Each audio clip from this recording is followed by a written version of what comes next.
ان کے لیے میں زندہ رہوں گا، ان کے لیے مر جاؤں گا، ان کے لیے میں زندہ رہوں گا، ان کے لیے مر جاؤں گا، ان کے لیے میں زندہ رہوں گا، ان کے لیے مر جاؤں گا، زور لگا لے تو اے دنیا تیرے ہاتھ نہ آؤں گا، زور لگا لے تو اے دنیا تیرے ہاتھ نہ آؤں گا، موت یوں جیسے آنسو میں نے روک رکھے ہیں آنکھوں میں، موتیوں جیسے آنسو میں نے روک رکھے ہیں آنکھوں میں، یہ آنسو میں روضہ اطہر پر جا کر برساؤں گا، یہ آنسو میں روضہ اطہر پر جا کر برساؤں گا، ان کے لیے میں زندہ رہوں گا، ان کے لیے مر جاؤں گا، دنیا مجھ کو پاگل سمجھے، میں کیا جانوں دنیا کو، دنیا مجھ کو پاگل سمجھے،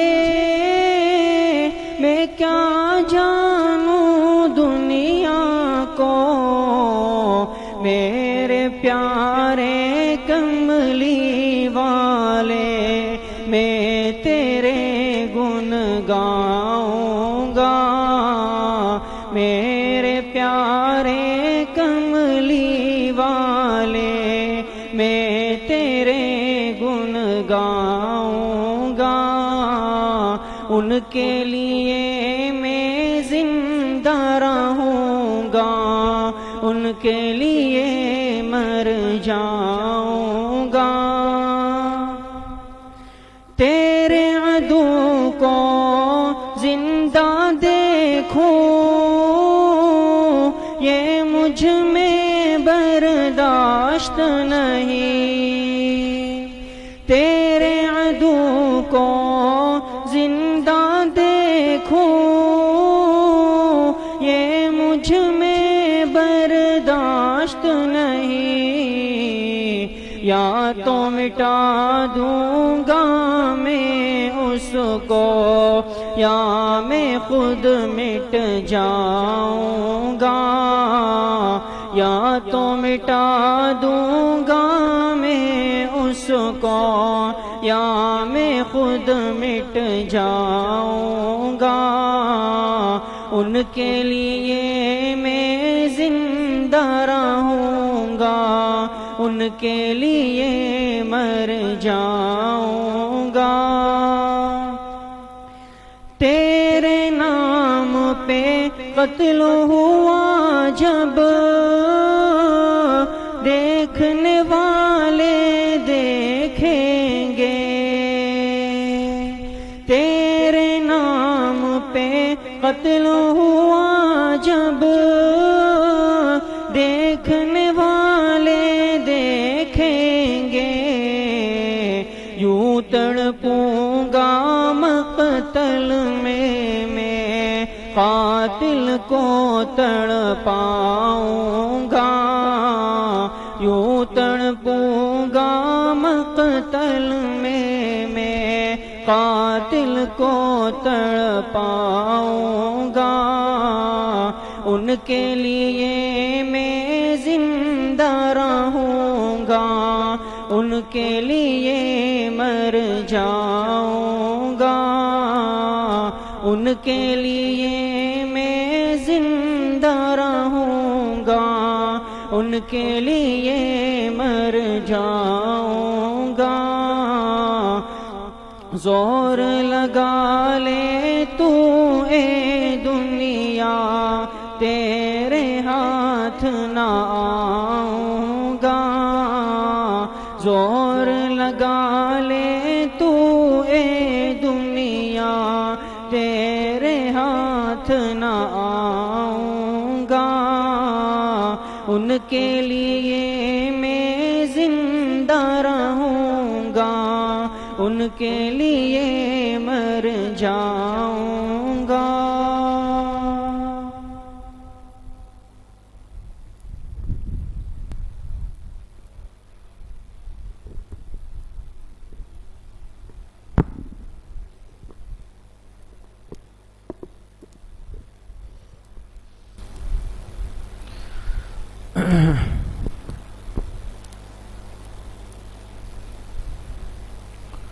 بسم اللہ الرحمن الرحیم، الحمد للہ رب العالمین، والعاقبۃ للمتقین، والصلاة والسلام علی خیر خلقہ محمد وآلہ واصحابہ اجمعین۔ قال اللہ تبارک وتعالی: لقد كان لكم في رسول الله أسوة حسنة، صدق اللہ العظیم۔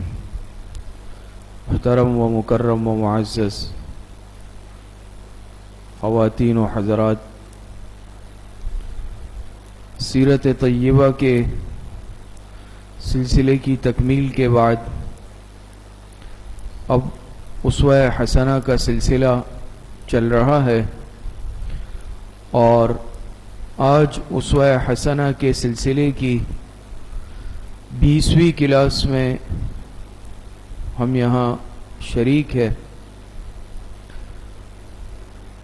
جناب رسول اللہ صلی اللہ علیہ وسلم آخری پیغمبر ہیں، اور حضور علیہ السلام کے بعد اب کسی نئے نبی نے نہیں آنا۔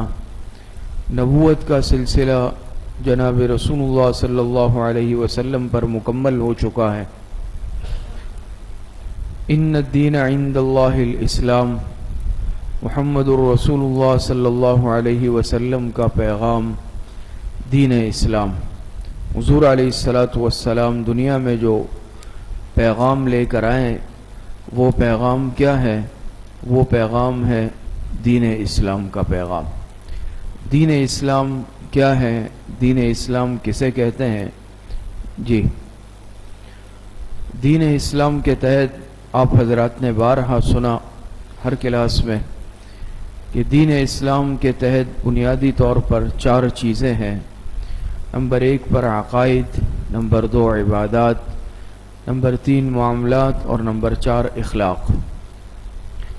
عقائد سے متعلق تفصیل کے ساتھ آپ حضرات کے سامنے بات آ چکی ہے۔ عقیدہ کسے کہتے ہیں؟ عقیدے کا معنی و مفہوم کیا ہے؟ عقائد کے تحت کون کون سی چیزیں داخل ہے؟ تفصیل کے ساتھ آپ حضرات کے سامنے بات آ چکی ہے۔ دوسرے نمبر پر ہے عبادات، اور عبادات کے تحت جو چیزیں داخل تھی، نماز، روزہ، زکوٰۃ وغیرہ، حج، سب پر آپ حضرات کے سامنے وقتاً فوقتاً بات آ چکی ہے۔ تیسرے نمبر پر ہے معاملات، اور معاملات کے موضوع پر ہماری بات اس وقت چل رہی ہے۔ جی، ہمارا جو آج کا موضوع ہے، بنیادی طور پر عنوان ہے، ٹاپک ہے، وہ دین اسلام کے تحت جو تیسری بات ہے۔ نمبر 1 تو عقائد تھی، نمبر 2 عبادات تھی، نمبر 3 معاملات۔ تو معاملات پر ہماری بات چل رہی ہے، اور پھر معاملات کے تحت جو آپ حضرات کے سامنے بات آئی کہ 4 چیزیں ہیں معاش کے تحت، اس میں پہلی چیز تجارت تھی۔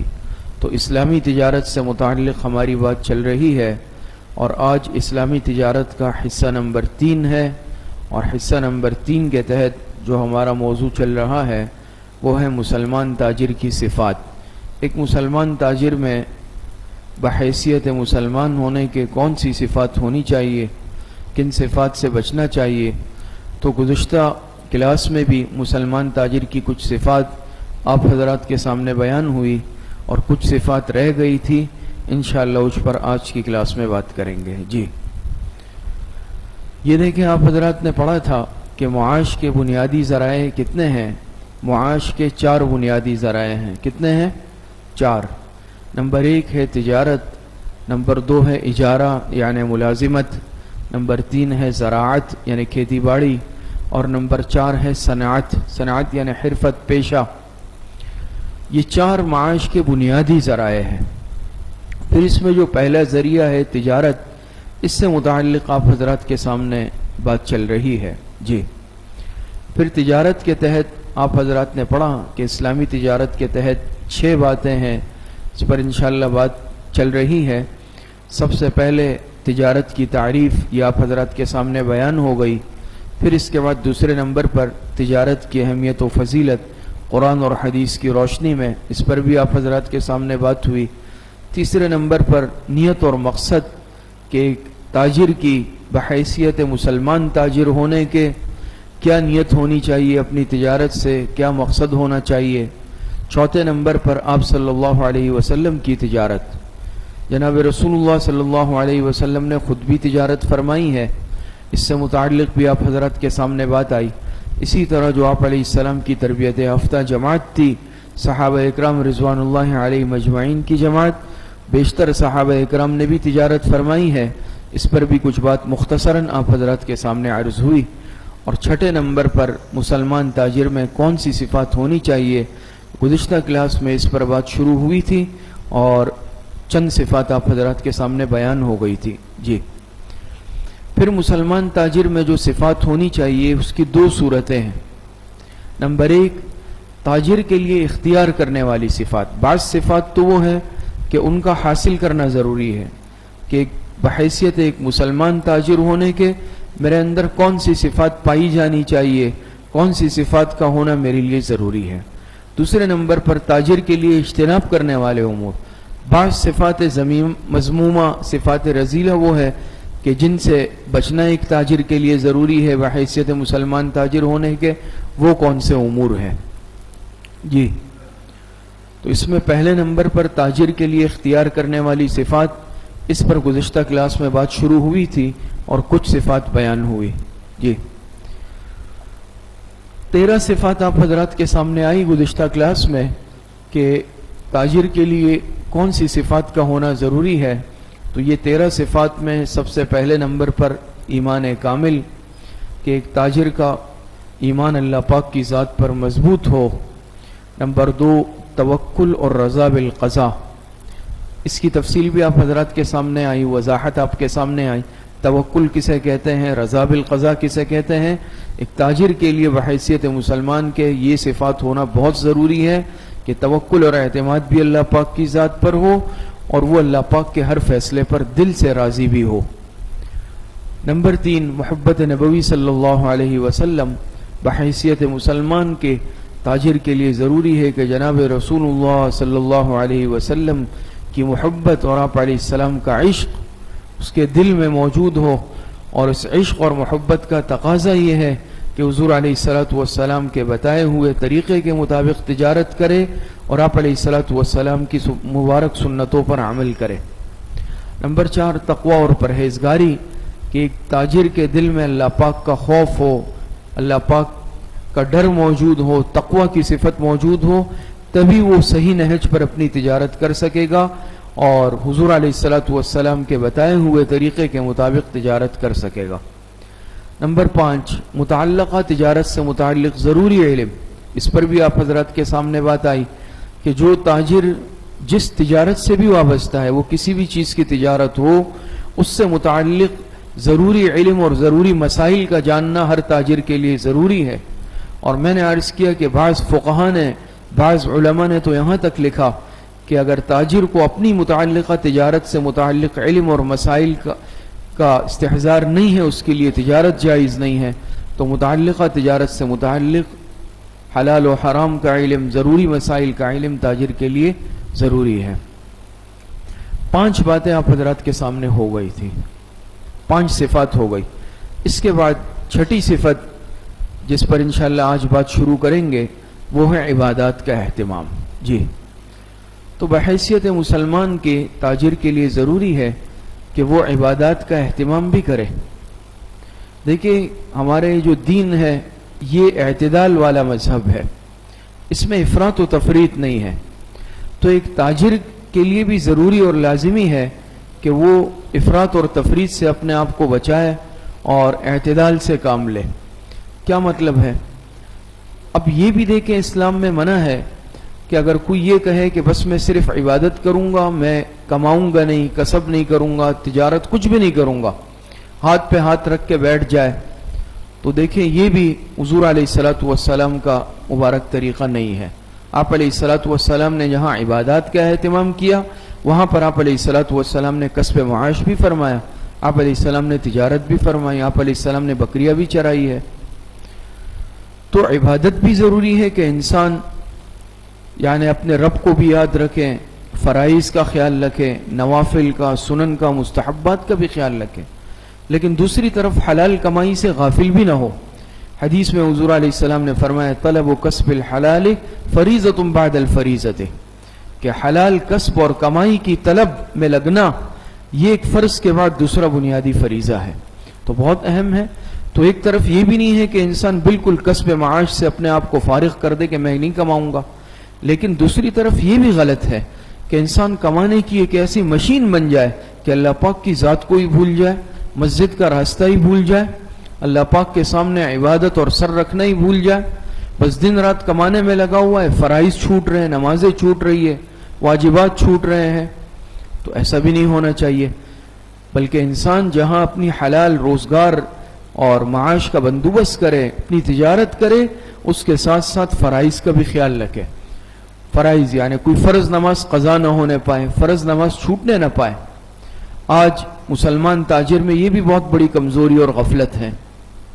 آپ دیکھیں نماز کا وقت ہے، مارکیٹیں آباد ہوں گی، مسجد قریب میں مسجد ہے، مصلی موجود ہے، اذان ہو گئی، دکان اسی طرح چل رہی ہے اور کان پہ جو نہیں رہیں گی کہ اللہ پاک کے گھر میں اذان ہو گئی، وہاں فرض نماز کھڑی ہو گئی، یہاں میں اپنی دکان میں، کام میں، کاروبار میں اسی طرح لگا ہوا ہوں۔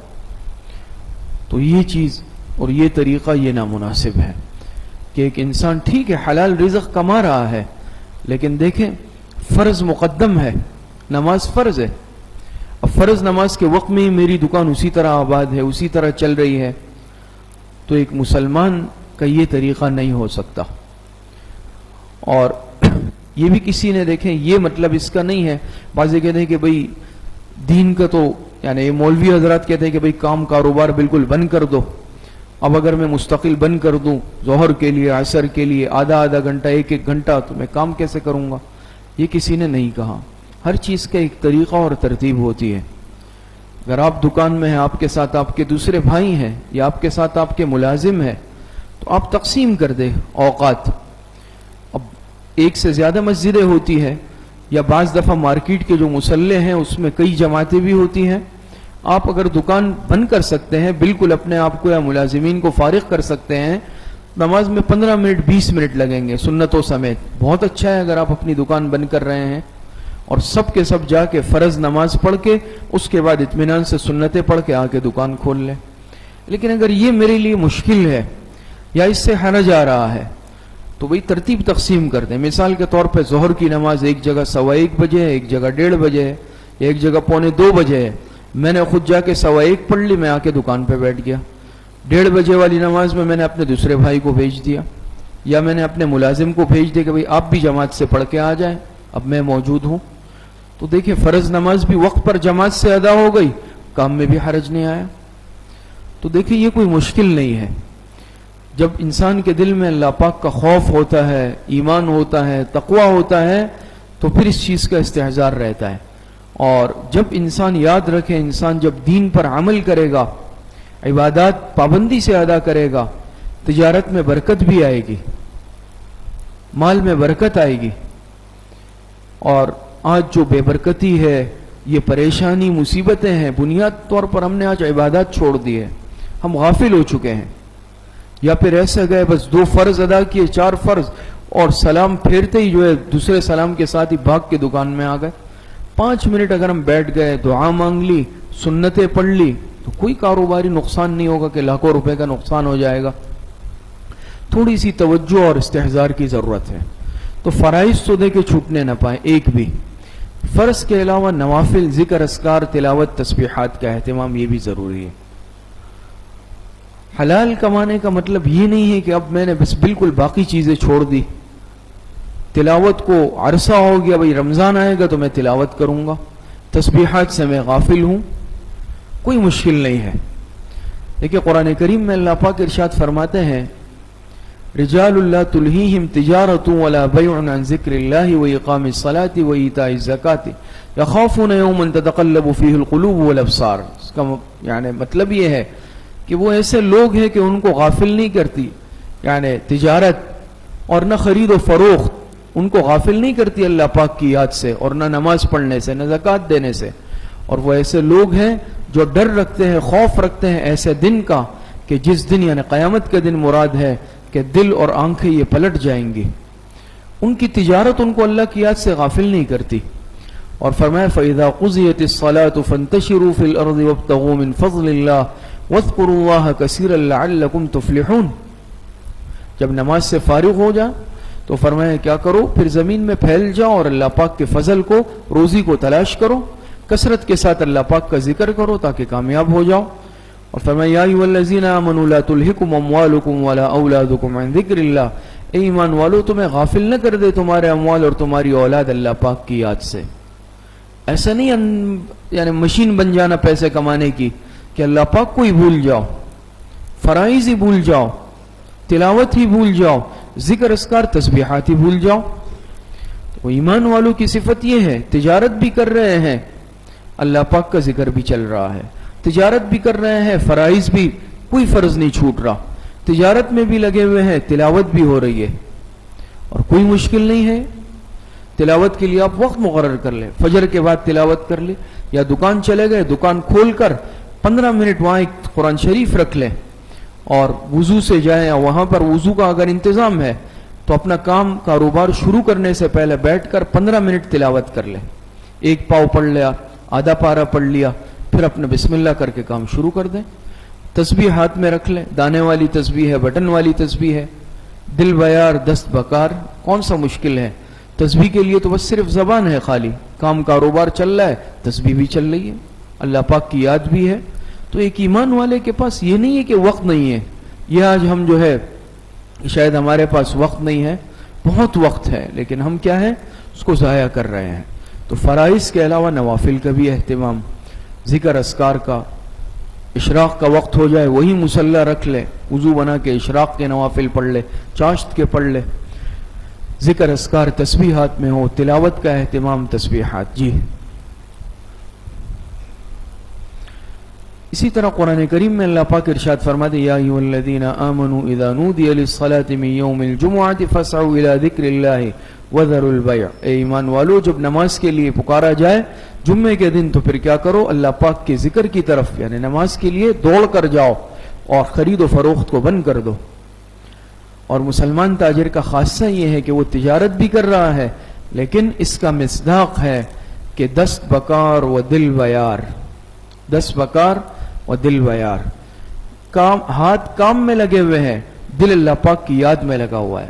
ہم ازبکستان میں حضرت خواجہ بہاؤالدین نقشبند رحمۃ اللہ علیہ کے مزار پہ گئے، ان کا جو بہت بڑا مزار بنا ہوا ہے جو سلسلہ نقشبندیہ کے بڑے سرخیل ہیں، ان کے مزار کے باہر یہ بڑا بڑا لکھا ہوا تھا دل بیار و دست بکار، پھر انگریزی میں اس کا ترجمہ بھی لکھا ہوا تھا۔ تو ایک مسلمان ایسے ہو، حضرت شیخ شہاب الدین سہروردی رحمۃ اللہ علیہ فرماتے ہیں میں حج پہ گیا، میں نے دیکھا ایک شخص مینا میں کوئی چیز فروخت کر رہا ہے جیسے تاجر ہوتا ہے، میں نے اس کے قلب پہ توجہ ڈالی، اب وہ لگا ہوا ہے گاہکوں کو نپٹا رہا ہے لیکن اس کا دل ایک لمحے کے لیے اللہ کی یاد سے غافل نہیں تھا۔ فرمایا پھر میں بیت اللہ آیا، میں نے دیکھا ایک شخص بیت اللہ کے پردے سے لپٹا ہوا ہے، رو رہا ہے، میں نے اس کے دل پہ توجہ ڈالی، اس کا دل دنیا میں لگا ہوا تھا۔ تو دیکھیے یہ ظاہر الگ چیز ہے، باطن الگ چیز ہے، اور یہ کوئی مشکل نہیں ہے کہ آپ اپنا کام بھی کر رہے ہیں کام دندے میں اور دل میں اللہ پاک کا ذکر کر رہے ہیں، اللہ اللہ کی تسبیح پڑھیں، استغفار کثرت سے پڑھیں، تیسرا کلمے کا ورد کرے، درود شریف پڑھے پابندی سے. جی نمبر 6 آپ حضرات آپ کے سامنے بات آئی کہ عبادات کا اہتمام ایک مسلمان کے لیے بہت ضروری ہے. نمبر 7 فرض زکوٰۃ اور نفلی صدقے کا اہتمام یہ بھی ضروری ہے. جی قال اللہ تعالی اقیموا الصلاۃ وآتوا الزکاۃ، اللہ پاک ارشاد فرماتے ہیں کہ نماز قائم کرو اور زکوٰۃ ادا کرو. یہ ایک آیت آپ حضرات کے سامنے ذکر کی گئی، ورنہ متعدد مقامات پہ قرآن کریم میں ہے یقیمون الصلاۃ ویؤتون الزکاۃ، اور بہت ساری جگہوں پہ ہے. قال رسول اللہ صلی اللہ علیہ وسلم ادوا زکاۃ اموالکم، آپ علیہ السلام نے فرمایا اپنے مالوں کے زکوٰۃ کو ادا کرو. قال رسول اللہ صلی اللہ علیہ وسلم ان الصدقۃ لتطفئ غضب الرب وتدفع میتۃ السوء، آپ علیہ السلام نے فرمایا کہ صدقہ یہ کیا کرتا ہے، اللہ پاک کے غصے کو ٹھنڈا کرتا ہے اور بری موت کو روکتا ہے. اتنا بڑا فائدہ ہے، برکت ہے اس کی کہ اللہ پاک کا غصہ صدقے کی برکت سے ٹھنڈا ہو جاتا ہے اور بری موت سے انسان بچ جاتا ہے. حضرت عمر رضی اللہ عنہ فرماتے ہیں کہ آپ صلی اللہ علیہ وسلم نے ارشاد فرمایا کہ زمین پر اور سمندر میں کسی کا مال برباد ہوتا ہے تو زکوٰۃ نہ دینے سے برباد ہوتا ہے. یہ تو چند آیات اور احادیث آپ کے سامنے آئی، ورنہ 20 متعدد قرآن کریم کی آیات ہیں، احادیث مبارکہ ہے. تو دو چیزیں ہیں، ایک تو فرض زکوٰۃ ہے. اب فرض زکوٰۃ اب اس کے لیے صاحب نصاب کا ہونا شرط ہے. اس کی جو بھی شرائط ہے وہ مسائل کے درس میں بھی سنتے ہیں آپ حضرات، رمضان المبارک کے دروس میں بھی سنتے ہیں اور آپ کو معلوم ہے.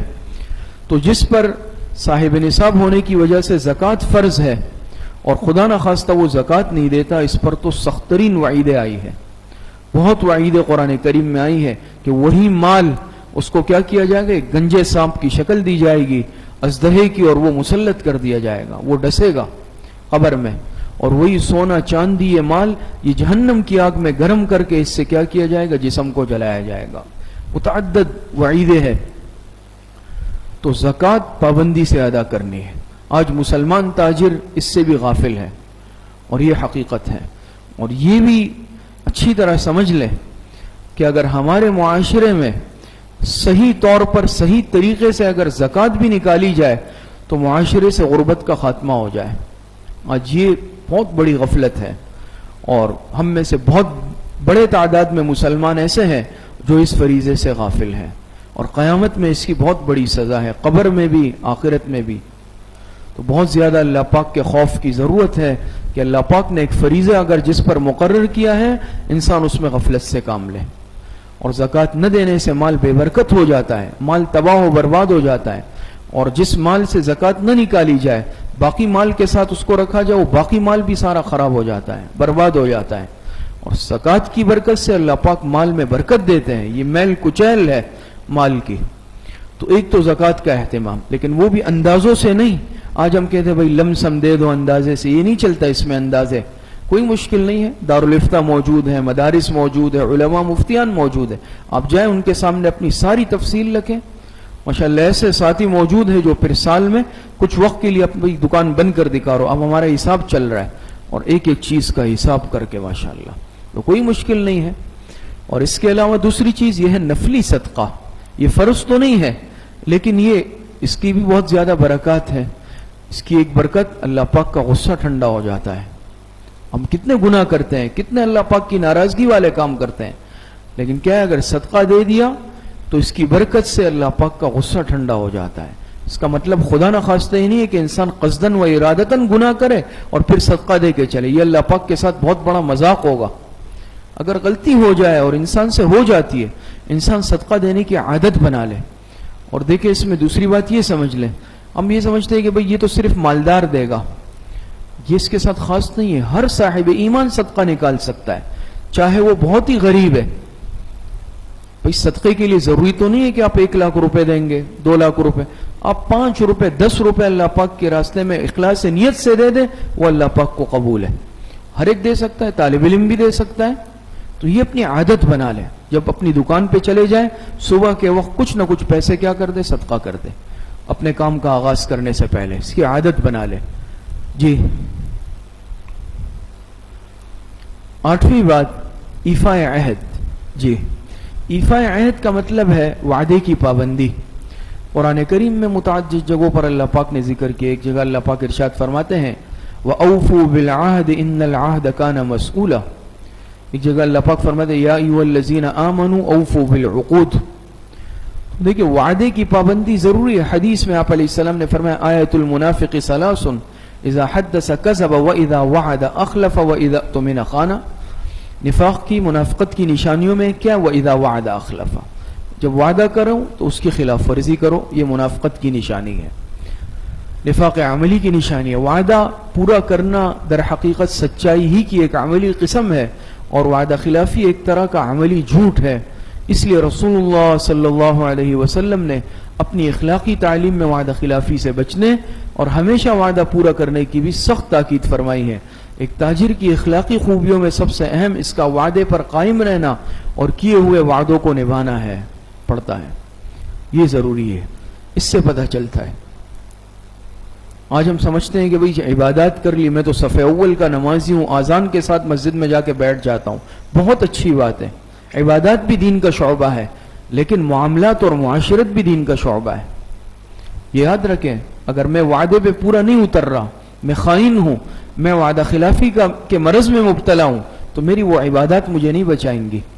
تو ایک مسلمان کے لیے ضروری ہے کہ جو وعدہ کرے تو اپنے اس وعدے پر قائم رہے.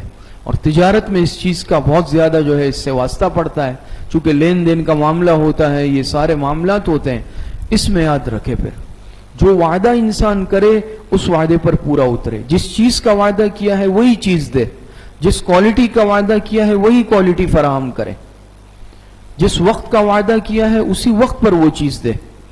آج تاجر میں وعدہ خلافی کا مرض بھی بہت عام ہو چکا ہے. کہتے ہیں بھئی زبان کی تو بات ہے، کیا ہو گیا؟ زبان کوئی عام معمولی چیز ہے زبان کی بات. ایک مسلمان کے زبان کی بہت بڑی حیثیت ہے. جھوٹ شریعت میں منع ہے، وعدہ خلافی شریعت میں منع ہے. اس کو نفاق اور منافقت کی علامت کہا گیا. جی نمبر 9 صدق اور امانت کا التزام. جی صدق مانے سچائی. ایک تاجر کے لیے سچائی کی صفت بہت ضروری ہے، جھوٹ سے پرہیز ضروری ہے، اور امانت کا التزام. خیانت سے بچے، امانت اور دیانت سے کام لے. اسی لیے دیکھیں حضور علیہ السلام نے فرمایا قال النبی صلی اللہ علیہ وسلم التاجر الصدوق الامین مع النبیین والصدیقین والشہداء. ایسا تاجر جو سچا ہو اور امانت دار ہو، قیامت کے دن اس کا حشر انبیاء، صدیقین اور شہداء کے ساتھ ہوگا. ترمذی شریف کی روایت ہے. اس سے پہلے بھی یہ حدیث آپ کے سامنے کئی مرتبہ پڑھی گئی. رسول اللہ صلی اللہ علیہ وسلم نے سچائی کی تلقین بہت زیادہ وسعت اور گہرائی کے ساتھ فرمائی ہے. زبان کی سچائی، دل کی سچائی اور عمل کی سچائی. جب ان تینوں میں کوئی مسلمان کامل ہو، وہ کامل راست باز یعنی سیدھے راستے پر چلنے والا اور صادق ہے. آج سمجھ میں آئی ہے؟ زبان بھی سچی ہو، دل کا بھی سچا، عمل کا بھی سچا ہو. تو ایک مسلمان کے لیے ان 2 صفات کا اپنانا تاجر کے لیے بہت ضروری ہے. اور سب سے زیادہ یہی انسان کے لیے مارکیٹ میں آزمائش کا باعث بنتا ہے، سچ، امانت داری. لیکن جب اس پہ ایک تاجر قائم ہو تو اللہ پاک نے اس پر دیکھیں انعام بھی کتنا بڑا رکھا کہ قیامت کے دن ایسا تاجر، یہ ایک عام تاجر ہے، دنیا دار آدمی ہے، لیکن قیامت کے دن کس کے ساتھ ہوگا؟ انبیاء کے ساتھ. انبیاء کا کیا مقام، صدیقین کا کیا مقام، شہداء کا کیا مقام. نہ انبیاء میں سے ہے، نہ صدیقین میں سے، نہ شہداء میں سے. حشر ان کے ساتھ ہوگا. کیوں؟ اس نے اس 2 صفات کو اپنایا. اور بولنا آسان ہے، سننا آسان ہے، عمل کرنا آسان نہیں ہے. بڑے بڑے امتحان انسان پر آتے ہیں، بڑی بڑی ڈیلیں ہوں گی، سودے ہوں گے. میں نے سچ بول دیا تو وہ ڈیل خراب ہو جائے گی، یا میں نے امانت داری کی، اگر خیانت نہیں کی تو بڑا نقصان ہو جائے گا. نقصان تو ہوگا لیکن دنیا کا ہوگا. جھوٹ بول دیا، خیانت کی، آخرت کا نقصان ہے، آخرت تباہ ہو گئی. دنیا میں 2 پیسے زیادہ کما لوں گا لیکن حرام کے کما لوں گا. تو ہمیشہ جھوٹ سے پرہیز، خیانت سے پرہیز، سچائی کے ساتھ چاہے کچھ بھی ہو جائے سچائی کے ساتھ تجارت کرنی ہے. ہم سب عہد کر لے آج کہ سچائی کے ساتھ تجارت کرنی ہے، سچ بولنا ہے اور امانت داری کے ساتھ تجارت کرنی. کسی کو دھوکہ نہیں دینا، کسی کے ساتھ خیانت نہیں کرنی. جی نرم خوئی اور تحمل مزاجی، جی یہ بہت بڑی صفت ہے، اور کامیاب تاجر کے لیے یہ صفت ضروری ہے، کامیاب تاجر کے لیے. اور وہی دیکھے تاجر کامیاب ہوتا ہے.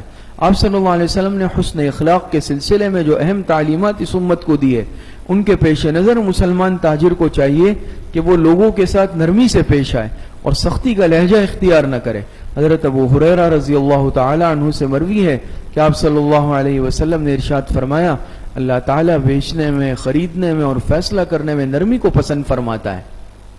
اللہ پاک نرمی کو پسند فرماتا ہے. حدیث میں آپ علیہ السلام نے فرمایا، الراحمون یرحمہم الرحمن ارحموا من فی الارض یرحمکم من فی السماء. تو نرم خوئی اور تحمل مزاجی میں نے برداشت، یہ کامیاب تاجر کی صفات ہوتی ہے. دیکھیں انسان کا مختلف لوگوں سے واسطہ پڑتا ہے، ہر قسم کے لوگوں سے واسطہ پڑتا ہے. اور آپ تو حضرات ماشاءاللہ زیادہ اس فیلڈ کے ہیں، ہم سے زیادہ سمجھتے ہیں. ہم تو اس سے وابستہ بھی نہیں ہے کہ آپ کے پاس ایسے بھی لوگ آئیں گے، بھئی یہ چیز دکھا دیں، یہ دکھا دو، یہ نکالو، یہ دکھا دو، بھئی نہیں لینا مجھے، میں جا رہا ہوں. اب یہاں انسان کے برداشت کا امتحان ہوتا ہے. اتنی چیزیں آپ نے نکلوا دی اور لی ایک بھی چیز نہیں. اور بعض دفعہ تو اندازہ بھی ہوتا ہے کہ بھئی یہ جو آ رہا ہے یہ لینے والا نہیں ہے. ہمارے ساتھی ہوتے ہیں، وہ ہمیں کہتے ہیں کہ اتنا تجربہ ہو چکا ہے کہ ہم جو ہمارے پاس کسٹمر آتے ہیں ہم اس کے چہرے سے پہچانتے ہیں کہ یہ لینے والا ہے، یہ ایسے ہی آنے والا ہے. یہ بھی تجربہ ہو جاتا ہے، ایک چہرے کو دیکھ کر اندازہ ہو جاتا ہے. لیکن کیا ہے بھئی سب کو ہی ڈیل کرنا ہے. اب یہ تو نہیں ہے جو نہیں لینے والا مجھ کے بھئی بھاگ جاؤ دکان سے باہر نکلو.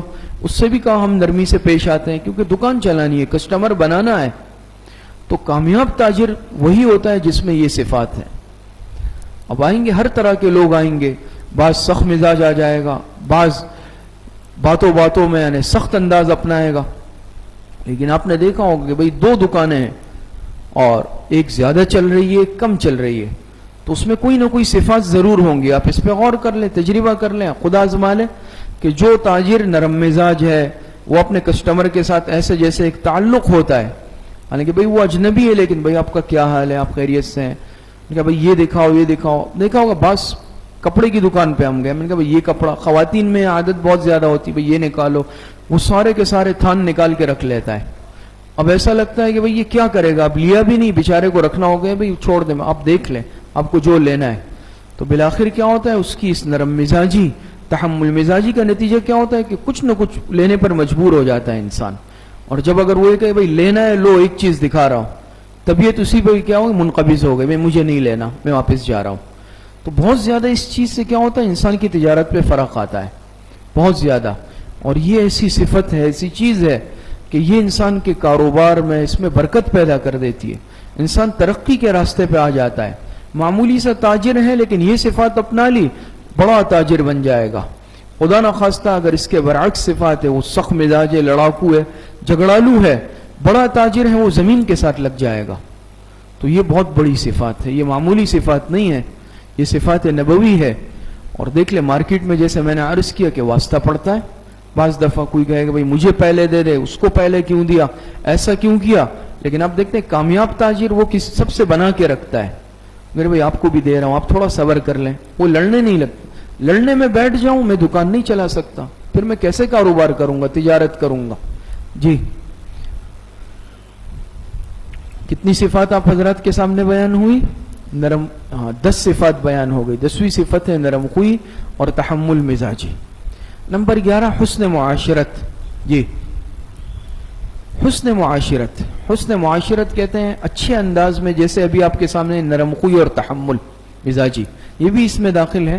لیکن حسن معاشرت، بھئی آپ کی دکان میں کوئی آیا، اب وہ تو تعلق والا رشتہ دار تو میرا نہیں ہے کہ مجھ سے ملاقات کی، وہ چیز لینے آیا، لیکن السلام علیکم میں نے اس سے مصافحہ کیا، بھئی آپ ٹھیک ہے، خیر خیریت ہے، تشریف رکھے بیٹھ جائے، یا اس کے لیے کچھ اکرام کر لیا اس کا.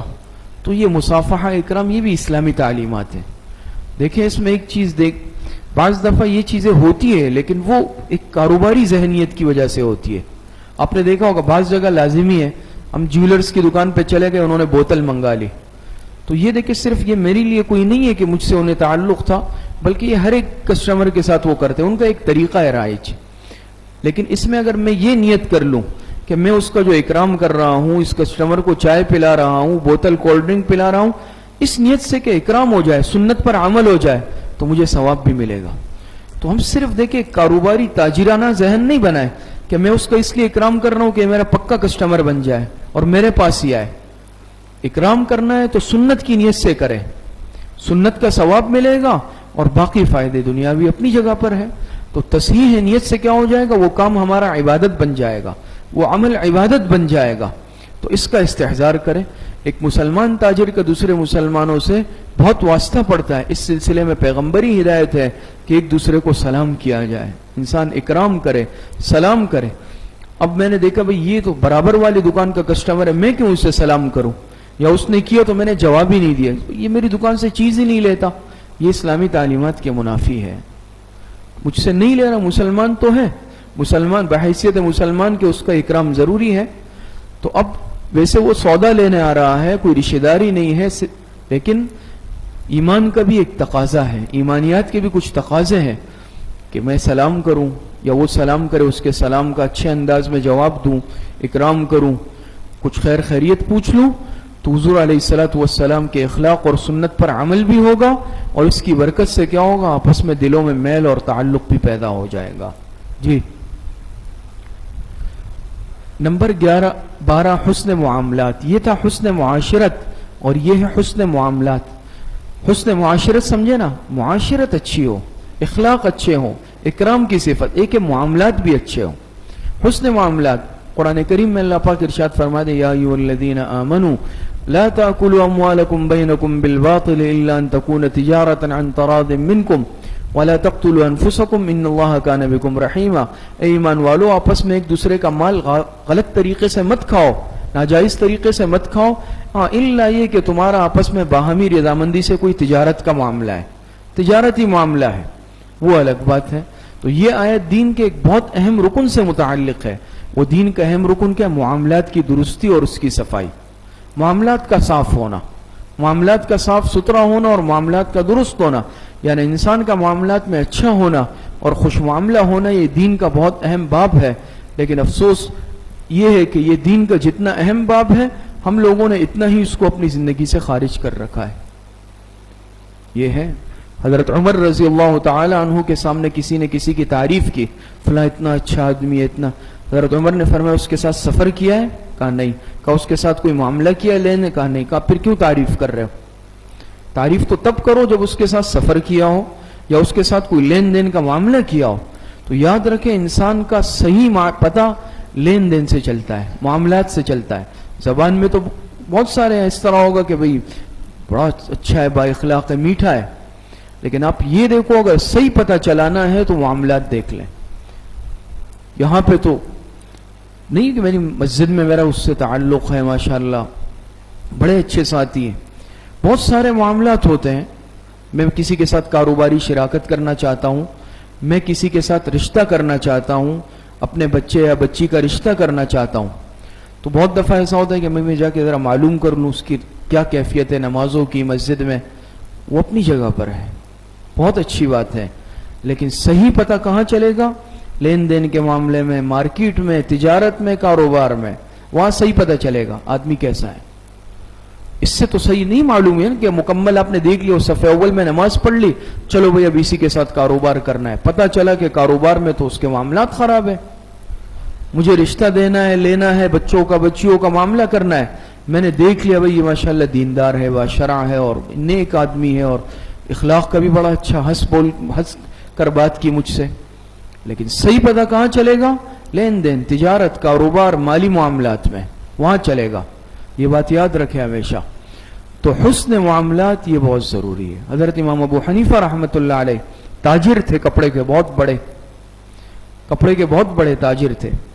ایک مرتبہ ملازم کو بٹھایا، خود کہیں کام سے گئے، اور ایک کپڑے کا تھان تھا، وہ عیبدار تھا، اس کو کہا دیکھو جب یہ فروخت کرو تو اس کا عیب بتا دینا، عیب بتا کر فروخت کرنا۔ واپس آئے، کبھی کیا ہوا؟ فروخت کر دیا۔ کتنے کا؟ عیب بتایا؟ کہا نہیں۔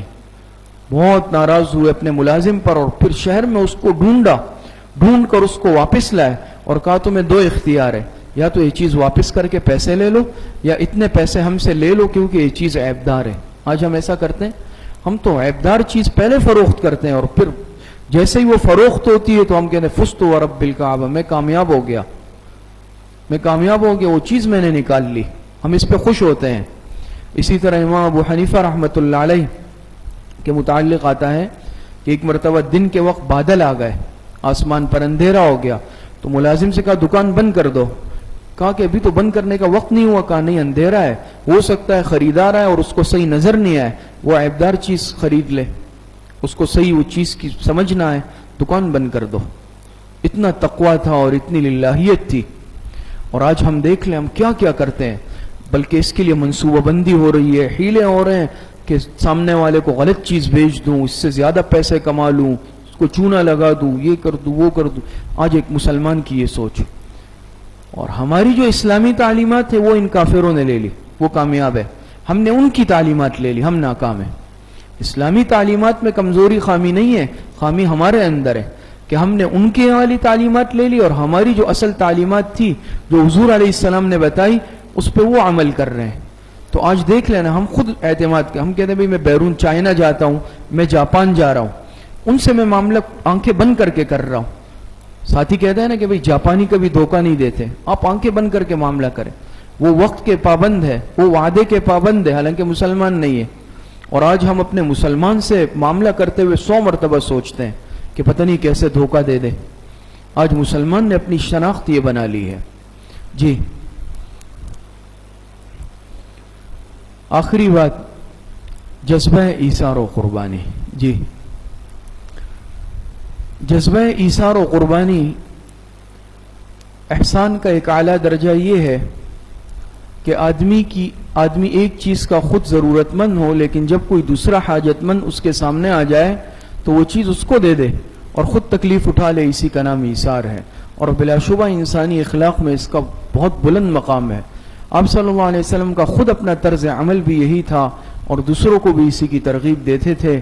صحابہ اکرام کی صفت ایثار کی اللہ تعالیٰ نے ان الفاظ میں تعریف فرمائی ہے قرآن کریم میں, وَيُؤْثِرُونَ عَلَىٰ أَنفُسِهِمْ وَلَوْ كَانَ بِهِمْ خَصَاصَةٌ, یعنی دوسروں کو اپنے اوپر ترجیح دیتے ہیں, اگرچہ خود زیادہ ضرورت مند ہوتے ہیں لیکن دوسروں کو ترجیح دیتے ہیں. ایک صحابی نے دوسرے کی مہمان نوازی کی, آپ کو معلوم ہے نا, مہمان آیا وہ ساتھ لے گئے, آپ علیہ الصلوۃ والسلام نے فرمایا کون اس مہمان کو لے جائے گا؟ انہوں نے عرض کیا اللہ کے رسول. میں گھر میں گئے, کھانے کو بہت کم تھا, اتنا کہ بچوں کے لیے کافی تھا. کہا بچوں کو سلا دو, بیوی کو کہا, اور خود کیا کہا مہمان کے ساتھ بیٹھیں گے لیکن چراغ بجھا دینا بہانے سے, اور ہم صرف ہاتھ ہلائیں گے تاکہ مہمان سمجھے کہ ہم کھا رہے ہیں, کیونکہ میزبان کے بغیر مہمان بھی نہیں کھاتا تھا. تو کیا مہمان کھانے لگا, یہ ہاتھ ہلانے لگے میاں بیوی. مہمان سمجھ رہے تھے یہ بھی کھا رہے ہیں, مہمان نے پیٹ بھر کے کھا لیا. صبح اللہ پاک نے ان کی مہمان نوازی کی تعریف فرمائی. صحابہ ایسے تھے. تو یہ صفت, اور باقاعدہ واقعہ لکھا ہے کسی نے اپنے سفر نامے میں کہ میں ایک پرانے زمانے میں ایک ملک گیا, مسلمانوں کے ملک. میں نے ایک تاجر سے کوئی چیز خریدنی چاہی. اس نے کہا کہ بھئی یہ سامنے والی دکان سے خرید لو. میں نے کہا بھئی آپ کے پاس نہیں ہے؟ کہا ہے. تو میں نے کہا بھئی آپ دے دیں. کہا نہیں, سامنے والی سے خرید لو. سمجھ میں نہیں آ رہی تھی, حالانکہ ایسا کون کرتا ہے. خیر میں اس کا اصرار تھا, میں گیا, میں نے دوسری جگہ سے خرید لی. لیکن میرے دل میں بے چینی تھی, میں پھر اس کے پاس آیا. میں نے کہا بھئی حقیقت تو بتاؤ. کہ وجہ یہ ہے کہ صبح سے میرے پاس کافی گاہک آ چکے ہیں, لیکن یہ جو سامنے والا میرا مسلمان بھائی ہے, میں دیکھ رہا ہوں اس کے پاس کوئی گاہک نہیں آیا.